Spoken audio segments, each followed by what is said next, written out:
충은 진짜 상충이다. 마주보는 상충이고 상충의 개념이 되면서 동시에 뭡니까? 인묘진의 목과 신유술의 금이 충하는 것이지 12지지가 각계 충이 아닌 겁니다. 이런 본질 속에서 12지지가 충을 하는 겁니다. 이런 본질 속에서. 그것도 어떻게? 왕지는 왕지끼리, 맹지는 맹지끼리, 고지는 고지끼리. 그리고 지장간도 정기, 중기가 위를 바꾸지 않고 충을 하는 겁니다. 그래서 충할 때 여기서 보면 진, 술이 충을 한다. 을, 개, 무, 지장간, 술에 신, 정, 무가 있다. 그럼 이걸 충하는데 무토가 개수를 합한다느니 아니면 그것이 또 뭡니까? 이 을목이 신금을 충하는 게 맞네요. 이렇게 을목이 신금을 충하고 그다음에 이렇게 충하고 이렇게 되는 것이지 무토가 개수를 아니면 이 정화가 무토를 생해준다. 이렇게 위를 바꿔서 얘기가 되지 않습니다. 고형화되어 있기 때문에 을목은 을목 신금, 초기는 초기대로, 중기는 중기대로, 정기는 정기대로, 을신이니까 신금이 이긴다 이런 개념이 아니고 이미 고형화됐던 개념이기 때문에 을목과 신금, 개수와 정화 이렇게 충이 되는 겁니다. 그럼 무토와 무토는요. 토기 때문에 사실은 충이 없습니다. 크게 의미를 칠 땐. 그래서 붕충이라는 의미도 가져오죠. 그러나 고형화가 돼 있는 현상이기 때문에 내용물이 깨짐으로써 그릇도 같이 깨진다. 이렇게 표현해 볼 수는 있겠죠. 그러나 원래 의미는 을목과 신금, 개수와 정화의 개념을 갖습니다. 그러나 원칙적으로 더 큰 원칙을 칠 때는 뭐냐? 근데 이것 자체는 목입니다. 목의 고지와 이것 자체는 목의 금입니다. 금. 그래서 이 무토무토의 개념이라고 할 것 없이 그냥 금과 목이 깨지는 겁니다. 이렇게 고지끼리. 그러니까 보면은 묘와 유 왕지끼리, 인과 신 뭐끼리, 맹지끼리, 진과 술 고지끼리 이렇게 충하는 것이 원칙입니다. 인목과 신금이 충한다 칠 때 인목에 간목이 있고 병화가 있고 병화 간목이죠. 중기 정기는 정확히 구분해야 됩니다. 중기 정기. 신중에는 임수가 있고 경금이 있고 무토는 활성화될 수 없기 때문에 의미 없는 토입니다. 여기서는 아무 작용하지 않는 토, 고형화시킬 때 토니까 빼주는 겁니다. 그럼 병화와 임수, 간목과 신금 이렇게 충분하는 것이지 임수가 간목을 생해주고 간목이 경금한테 깨지고 그다음 병화가 다시 이렇게 얘기를 하는 부분은 아닌 겁니다. 자, 이것이 충의 개념이 들어갑니다. 그리고 지지는 바로 이렇게 사행이기 때문에 충이 있는 것인 거고요. 이렇게 원래 하나끼리 뭉쳐있는 자세를 우리는 방합이라고 합니다. 방합.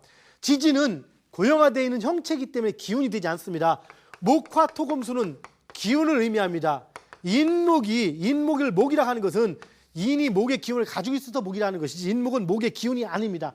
형체, 지입니다. 이건 인목은 정확히 치면 병화, 간목 플러스 중간자. 이것이 인목의 실체입니다. 그래서 간목과 인목은 전혀 다른 개념이라는 걸 우리는 알고 있어야 됩니다. 그럼 지지는 어떨 때 기운의 형태를 기운이 되느냐, 순수 기운이 되느냐? 바로 지지는 불완전하기 때문에 완전수에 계속 잡습니다. 우리가 항상 볼 때 음과 양은 중간자가 있어야만이 완전해진다 했습니다. 그렇죠? 이게 완전수. 바로 이겁니다. 그래서 신, 유, 양, 양음에다가 플러스 진, 신유, 술. 이 세 개가 모여야죠. 양, 양, 중이 모여야지만이 바로 완성이 됩니다. 그래서 이렇게 세 개가 모일 때 이것이 바로 금의 기운이 됩니다. 그러면은 이쪽을 보면은 사, 미, 양, 중이 모여야 화가 됩니다. 이게 진정한 화지. 사화, 미와 사화는 이 사화, 미와 오화, 미화는 각각은 화의 기운이 아닌 겁니다. 오행의 화가 아닌 거죠. 인과 묘와 진 자체는 각각은 목이라고 표현하지만 목의 기운 자체가 아닌 겁니다. 인묘진 세 개가 음양적으로 모일 때만 목의 기운이 됩니다. 해자 축 역시 마찬가지죠. 이것 우리는 방합이라고 부릅니다. 또한 이것이 먼저 했듯이 삼합 말고 또 방합 말고 삼합이라고 했죠. 삼합은 이 목이 칠 때 뭡니까? 지장간이 있는 것끼리 결국엔 통하는 건데 그걸 굳이 치면은 이 사행 중에서 자기가 가장 꺼리는 나머지 삼행의 연합 세력. 그러니까 바운다리가 넓은 의미의 합, 변화. 이것이 바로 삼합이죠. 이렇게. 그래서 해, 묘, 미가 모일 때 이것이 바로 삼합입니다. 그러면 여러분 여기서 삼합과 방합, 즉 해와 묘가 미가 모이면 이것은 목이 됩니다. 그럼 이 얘기 또 뭡니까? 이것도 양, 중이 모여서 하나의 변화를 가져온 겁니다. 그럼 이것이 바로 목이 되는데요. 이 자체도 이미 지지가 아니고 이게 모임이 이때는 기운이 된 겁니다. 이때는 무슨 얘기냐? 오행으로 삼합과 방합을 통해서 기운의 형상을 가졌다면 이때는 바로 생을 해줍니다. 이 해묘미가 형성되어 있을 때는 이때는 뒤에 천간에 있는 그 간목을 도와준다든가 아니면 화를 생해준다든가 이런 얘기를 할 수가 있는 겁니다. 왜? 이것은 목의 기운이 되기 때문에. 그러나 각각 떨어지면은 그런 작용을 할 수가 없습니다. 오직 어떤 작용을 합니까? 천간의 보호자 역할만 해주게 되어 있는 것이 지지인 겁니다. 지지 원래대로 칠 때. 자, 그럼 우리가 삼합과 방합을 한번 구분해 볼 필요가 있지. 삼합, 그 다음에 방합. 그럼 삼합과 방합의 특성이 뭡니까? 삼합은 변화를, 공간적 변화를 의미합니다. 시집 가는 것처럼.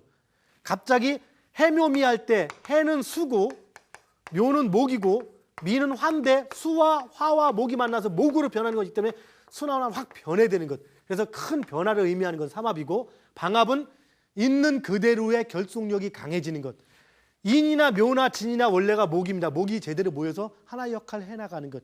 재구시를 하는 것. 이것이 방합이 됩니다. 그래서 이 부분들을 여러분 또 알고 있어줘야 되는 거죠. 그럼 이때 오중에 있는 병화와 기토와 정화라고 칠 때 이 기토는 바로 이런 충합회 이런 거에는 관여되지 않습니다. 왜? 이 기토는 여기에 해당되는 토가 아니기 때문에. 어디입니까?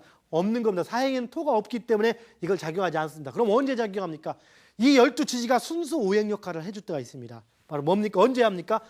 지지의 본 의미, 12지지의 본 의미는 자기가 가지고 있는 지장간을 통해서 천간의 기운을 받아서 천간이 재구실할 수 있게 해주는 것. 이것이 본 의미입니다. 본 의미입니다. 즉 가정에서 집에 있는 분은 밖에 활동하는 분들을 보좌에서 바라지에서 내조라 가지고 외조와 내조라고 칠 때 내조의 역할을 해주는 것. 내조라는 것은 밖에 나가서 사업을 하면서 끌어주는 게 내조가 아니고 집에서 사업했을 때 모든 걸 해주는 것. 하루에 낮이 활동한 거라면 밤은 뭡니까? 밤은 어둡고 고통스러운 시기입니까? 아니죠. 낮에 활동을 하기 위해서 푹 쉬고 준비해준 내주의 시기가 되는 것이죠. 바로 이겁니다. 밤을 고통스럽게 보는 것이 기존의 잘못된 시각. 틀린 건 아니지만 자 어쨌든 그래서 지진의 역할을 하는데 잘 봅시다. 이것을 통근과 투간이라는 것들을 지난 언제 시간에 했었죠. 옛날에 통근과 투간. 지진은 사행에서 지금 지진은 어차피 사행 토가 없기 때문에 인묘진 목국, 사오미 화국, 신유술 금국, 해자축 수국, 해묘미 목국, 이노술 화국, 사유축 금국, 신자진 수국해서 삼합과 방합으로 변화를 가져옵니다. 그 다음에 충 역시 충은 또 다른 개념이 들어가죠. 충은 기운이 동하는 건 아니지만 쪼개짐으로써 변화를 가져온다 했습니다. 자 어쨌든 이렇게 변화를 가져오는데 토국은 있습니까 없습니까? 토국 존재하지 않습니다. 자 잘 봅시다. 나머지 4개가 오행인데 목화 금수가 다 국이 있는데 토국은 없잖아. 그러니까 또 머리 좋은 분께서 원리는 알지 못하고 중간에 생각하는 사람 머리 좋은 분께서 토국이 있으면 왜 없겠냐 해서 또 진술충미 4개가 모이면 토국도 이렇게 얘기를 합니다. 왜? 나머지도 있으니까 이것도 있어야 되지. 이치적이죠 상당히. 바로 이치란 처음부터 끝까지 연역이란 처음부터 끝까지 맞아야 연역인 거지 중간에 잘못된 설정을 가지고 얘기하면 연역이 되지 않는 겁니다. 이것은 기존의 사수작이 잘못된 이유가 바로 이렇게 중간부터 머리를 쓴 겁니다. 이것은 뭐 크게 보면 큰 머리, 작게 보면 잔머리지만 이러면서 자꾸 이론을 만들어냅니다. 그리고 적응시켜 보니까 그런 것도 갖고 해서 얘기를 하는데 그래 토국이 존재하지 않습니다. 그런데 토국이 존재하고 안 하고는 우리가 사나 오나 이런 모든 개념을 알면은 벌써 뭐가 잘못된지 안 되는지를 우리가 따로 공부하지 않아도 충분히 압니다. 벌써 아 이거 잘못됐구만. 왜? 구구단을 알면은 그 계산에 대해서 알 수 있듯이. 그런데 그런 논리 체계가 밝혀지지 않은 상태에서 학문이 발전하다 보니까 토국이라고 누가 만들어 놨으면은 그 후학이나 제자들은 또 그런가 보다 하고 또 그걸 또 토국으로 공부를 합니다. 그럼 토국에는 이 진술충미할 땐 이게 다 토로 될까요? 아니면 이 속에 있는 지장간 뿌리를 내립니까? 또 이제 머리가 아파지겠죠? 자, 토국은 없습니다. 지지에. 그런데 언제 토가 존재합니까? 5의 단위가 딱 되면 토가 존재하죠. 5의 단위. 5의 단위가 뭐라겠습니까? 통근 기억나죠, 여러분? 목, 화, 토, 금, 수. 이 5의 단위. 그럼 목은 뭡니까? 2개로 치면 목은 갑을, 화는 병정, 토는 무기, 경신, 임계. 자, 그러면 이 목이 천간의 갑을 목이 지지 어느 지지에 뿌리를 내리는가? 즉 이 지지가 천간의 근노릇을 할 때, 즉 천간은 5개, 오행의 근노릇을 할 때는 그때는 균등해져야 된다. 딱 5개로. 이때는 오행이 되는 겁니다. 오행. 그래서 어떻게 합니까? 일단 목을 봅시다. 인, 묘, 진, 본기죠. 목의 본. 여기는 인 중에 갑목, 묘 중에 갑을목, 진 중에 을목에서 지장간 속에 목이 있죠. 그래서 이때 이것은 갑을목의 뿌리가 됩니다. 그 얘기는 진과 갑진 이렇게 되면 이 사주는 뿌리를 내렸다는 겁니다. 갑진하면은 이 갑목과 진토가 뿌리를 내렸다는 것을 의미하는 거죠. 자, 그다음에 또 뭐 있습니까? 방합과 이건 방합이라고 볼 수 있고 삼합에 해당되는 것 해묘미죠. 해, 미. 이 중에 미 중에 을목, 해 중에 간목에서 음양 간에 관계없이 목은 목이기 때문에 인묘진, 해미 몇 개입니까? 이 5개 지지가 천간 목의 뿌리가 됩니다. 그러면 사화는 사, 오, 미. 일단 화죠. 화의 방합, 그 다음에 인오술, 인, 술. 이 5개. 이건 상합, 방합, 삼합이 되겠죠. 이 5개 지지에는 화가 뿌리를 내립니다. 그 다음에 금 먼저 봅시다. 토는 나중에 뭐 금은 계절이 신, 유, 술, 방합, 그 다음에 사축. 여기는 뿌리를 내립니다. 수는 해, 자, 축. 그 다음에 뭡니까? 신, 진, 방합, 삼합. 뿌리를 내립니다. 5개 지지씩. 그러면 토는요. 예. 토는 어디입니까? 진, 술, 축, 미. 그 다음에 또 하나 돌연변이 토. 어디입니까? 오. 이래서 5개 지지에 딱딱 뿌리가 내리수로 되어 있는 것이 바로 오행입니다. 지지, 지장간의 투간인 겁니다.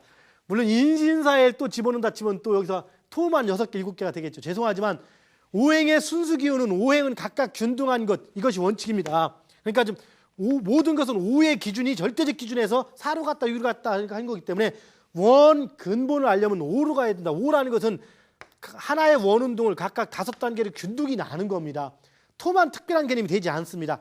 토가 특별한 개념이 되는 것은 오직 사와 육의 개념으로 변형된 시각으로 바라볼 때 우리 현실에서는 그것이 가능하죠.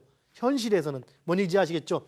현실에서 가능하다 항상 얘기하지만 원래의 토의 개념은 원래의 토는 목화나 금수를 중간에서 중재해 주는 역할에서 이 중재신 신이 가는 놈을 오게 만드니까 신이 될 수 있는 것이지만 현실에서는 이놈의 토가 어떡합니까?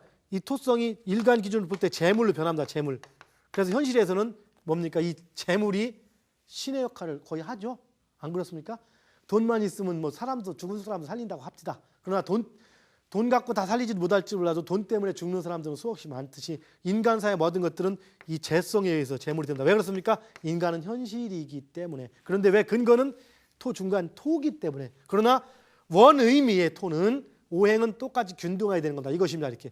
그래서 통근과 투간은 정확히 목은 다시 한번 얘기합니다. 목은 인묘진 해미의 뿌리를 내린다. 화는 사오미 인술의 뿌리를 내린다. 토는 진술 충미 오의 뿌리를 내린다. 금은 신유술 사축의 뿌리를 내린다. 임계는 해자축 신진의 뿌리를 내린다. 그러니까 여기서 뭐 되지도 않는 뭐 사화가 어떻고 인목이 어떻고 이런 소리는 얘기할 게 없습니다. 뭐 중국의 뭐 투파가 어떻고 이런 얘기도 필요가 없습니다. 그건 그들의 거고 왜?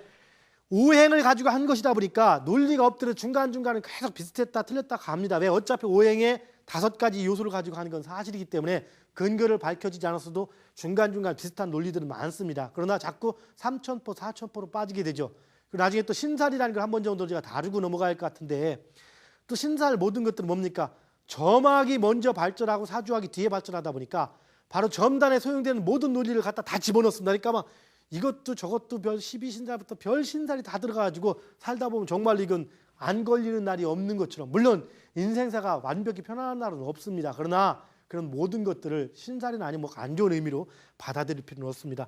이걸 우선 정확히 둔다면은 기준에 왜 그런지 설명을 다 했죠. 어떤 의미인지에 대해서 잘 모르시면 여러분 이게 조금 이해하면은 일부 강의를 들어주십시오. 일부 강의에 이런 모든 것들을 정확히 다 지장간까지 정확히 설명을 해놨습니다. 그럼 이제 이렇게가 된다면은 통근과 투간에 대해서는 더 이상 왈가왈부할 필요가 없을 겁니다, 여러분. 자, 이런 기준을 가지고 일간에 이제 강하냐 약하냐 이 기준들을 찾아보도록 해보겠습니다.